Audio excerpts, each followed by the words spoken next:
Hello everyone, welcome to the channel. It's Democracy apparently. Hope you're all well today. Alright, let's talk about today's Prime Minister's questions. The chamber was packed and the noise was at its usual fever pitch, but something felt different. From the dispatch box, Prime Minister Keir Starmer looked for a moment uncharacteristically subdued. A flicker of something that wasn't quite fatigue, but wasn't his usual forensic focus either. It was the day the fight seemed to drain out of him. Take a look at this. Thank you, Mr. Speaker. Does the Prime Minister stand by his statement at the dispatch box on the 10th of September last year that full due process was followed in the appointment of Peter Mandelson as our ambassador to Washington? Yes, I do.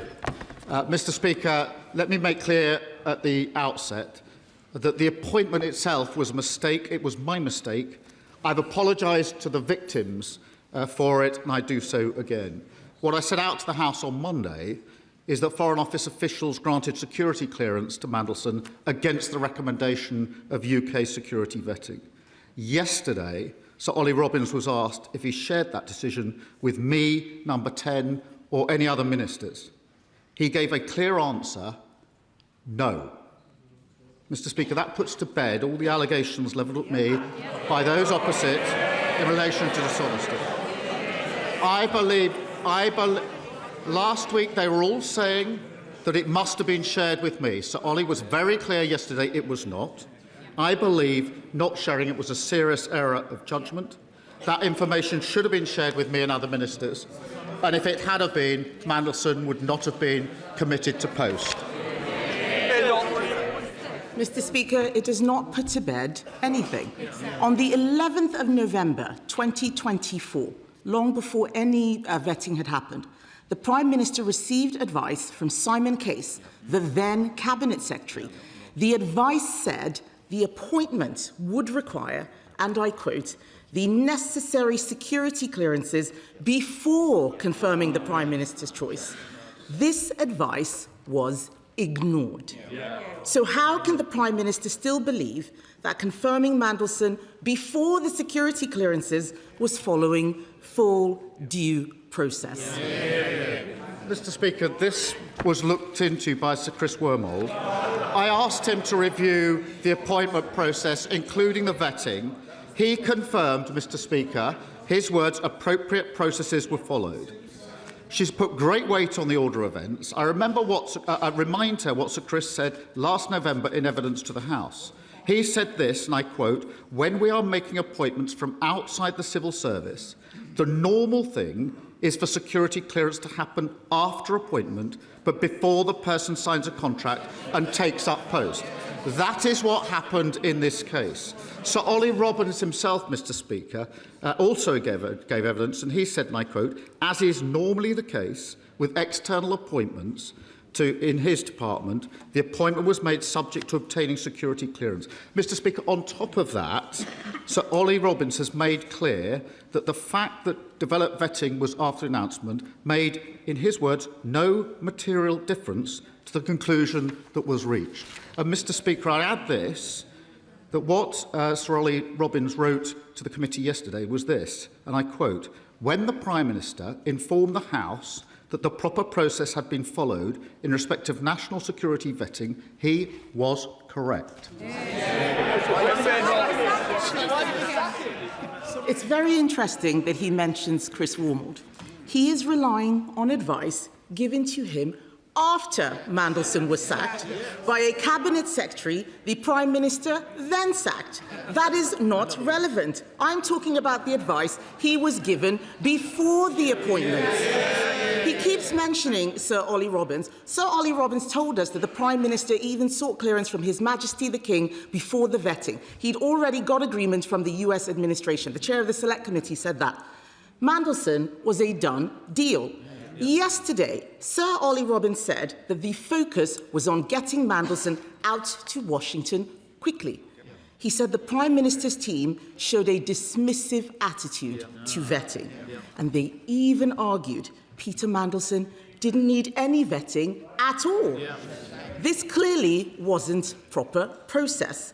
Why was due process not followed? Mr. Speaker, let me deal with this directly, particularly this question of pressure in relation to the decision to appoint and to put into post Peter Mandelson. So Ollie Robbins could not have been clearer in his evidence yesterday. He said this: I didn't feel under pressure personally in terms of my judgment. His words. Mr. Speaker, he went on to say, I have complete confidence that recommendations to me and the discussions we had and the decision we made were rigorously independent of any pressure. Mr. Speaker, on top of that, he was asked if any conversations led him to believe that Mandelson needed to take up the role regardless of vetting outcome. He said, I can say with certainty it was never put to me in that way. No pressure existed whatsoever in relation to this case. What is unacceptable is that the recommendation of UKSV was not given to me before Mandelson took up his post. Mr. Speaker, we all heard what Sir Ollie Robbins said yesterday. The fact of the matter is that the Prime Minister spent a lot of time telling us just how furious he was to learn that Mandelson failed the vetting, the same Prime Minister who was trying to get him to Washington without any vetting at all. It's just unbelievable. The reason the Cabinet Secretary advised the Prime Minister to carry out full vetting before the appointment, this is common sense, Mr. Speaker, carry out full vetting before the appointment, was to protect our national security. The due diligence document said Mandelson remained on the board of the Kremlin-linked defence company Sistema long after Putin's first invasion of Ukraine in 2014. The Prime Minister told us on Monday that he'd read that due diligence report.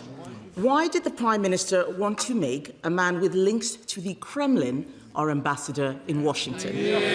Well, Mr. Speaker, let me deal with the first allegation she put in that question. It was always the case that would be developed vetting in this case. That was the understood process. That was carried out. It was reviewed by Sir Chris Wormold, and he said it was the appropriate process. Sir Ollie was absolutely clear that nobody put pressure on him to make this appointment, either, whatever the sequence, or developed a vetting. In relation to what was in the due process, any issues of national security are dealt with in the developed vetting process. I knew that. Peter Mandelson received clearance through that process. The problem was, as I said to the House, I was unaware that UKSV recommended against clearance. That is information that should have been brought to my attention. Mr. Speaker, they recommended with red flags that there shouldn't be clearance, and it was high concern. That information should have been made available to me at the time and subsequently. The fact that it wasn't was a very serious error of judgment. I don't know what planet the Prime Minister is on, Mr. Speaker. Appointing someone with known links to the Kremlin is not full due process. If anybody had brought that sort of name to me when I was a Secretary of State, I would have said, no way. The Prime Minister thought someone with Kremlin links was still probably OK. Let's do some vetting. Why does this matter? He keeps leaning on Sir Ollie Robbins, a man he sacked. He keeps leaning on him. Sir Ollie Robbins said yesterday that Peter Mandelson was given access to highly classified briefings even before he'd received clearance. That was a clear national security risk. How can the Prime Minister still maintain that full due process was followed? Mr. Speaker, as a member of the House of Lords and Privy Councillor, and in accordance with guidance, documentation could have been provided to him and was provided to him. Strap material comes after developed vetting, but because he was a Privy Councillor, he could have access to other material before developed vetting. This is a joke. He says a member of the House of Lords. Does he mean people like Matthew Doyle? I'm amazed. Yes, right. I am amazed at the level of chuntering from Labour MPs. He promised them probity. What he's given them is cronyism and an old boys club where Matthew Doyle is being proposed as an ambassador. Ridiculous. It's ridiculous. Mr. Speaker, we all heard Sir Ollie Robbins' testimony yesterday. The head of the Foreign Office was sacked for the Prime Minister's own failings. His backbenchers know that is not fair. Even his most loyal cabinet members won't defend it. The Prime Minister did not follow the process the Cabinet Secretary set out in November 2024. He knows he did not follow due process, yet he told the House he had. Mr. Speaker, I cannot accuse the Prime Minister of deliberately misleading the House, but everyone can see what has happened here. This was not due process. Everyone knows the price of misleading the House. Will the Prime Minister finally take responsibility and go? Well, Mr. Speaker, let's be absolutely clear. Before Mandelson took up his post, UKSB recommended with red flags that clearance should be denied, and there was high concern that that was not brought to my attention or the attention of the Foreign Secretary at the time or subsequently is a very serious error of judgment, and anyone in my position would have lost confidence in the former Permanent Secretary. But, Mr. Speaker, the Leader of the Opposition claimed on Friday that Mandelson could not have been cleared against security advice. She was wrong about that. She said that ministers must have been told. She was wrong about that. She claimed there was deliberate dishonesty. She was wrong about that. Wrong, wrong, wrong. She rushed to judgment as she always did, just like the Iran war. Mr. Speaker, I was elected by the British people because they let the country down for 14 long years. Whatever she says, whatever noise they make, nothing is going to distract me from delivering for our country.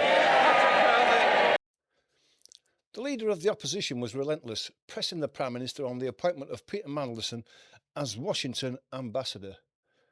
The questions were sharp, pointed and designed to expose a failure of judgment. The opposition seized on the escalating scandal, asking why Starmer had appointed a known national security risk to our most sensitive diplomatic post. And it was a direct and sustained attack on the Prime Minister's authority, questioning why he didn't personally ask about Mandelson's relationship with Jeffrey Epstein before the appointment. Instead of his typical cutting counter-attack, Starmer's response felt flat. He acknowledged that his judgment was wrong, but repeatedly denied responsibility, insisting that key information from security vetting was deliberately withheld from him by officials. His replies were long and seemed to avoid the immediate issue of his own accountability. This wasn't the confident, in-command Starmer the House is used to seeing. His attempt to deflect by blaming civil servants came across as a prepared line rather than a spontaneous, sharp rebuttal, especially as he has been forced to apologise for the appointment before. It was in this moment, under the direct pressure, that the Prime Minister's usual energy seemed to dissipate, replaced by a defensive posture that failed to land a single significant blow. While Prime Ministers often deflect, this felt different. It was a moment of unsteadiness, a crack in his usual armour. Was it a sign of a leader weighed down by events, a rare misstep in the theatre of politics, or something more significant? As he left the chamber, the questions lingered longer than his answers. Today, the story was in the usual political point scoring, but in the rare sight of a fighter who, for a moment, seemed to have the fight leave him. Today, Keir Starmer seemed to be a man who knew that his time was up and he doesn't have long to go. He looked subdued. He was looking around for support from his backbenchers and those around him, and he didn't seem to get it. He looks like a dead man walking, a man that knows that his time is up and he's lost the enthusiasm for the fight. His usual attacks didn't seem to come, and he knows that in a couple of weeks' time, after the May elections, he will be gone. But what do you think? Let me know what you think in the comments below. And thanks for watching. Thanks for your support. We really do appreciate it. And join us again in the next one. Until then, hope you have a really good rest of your day.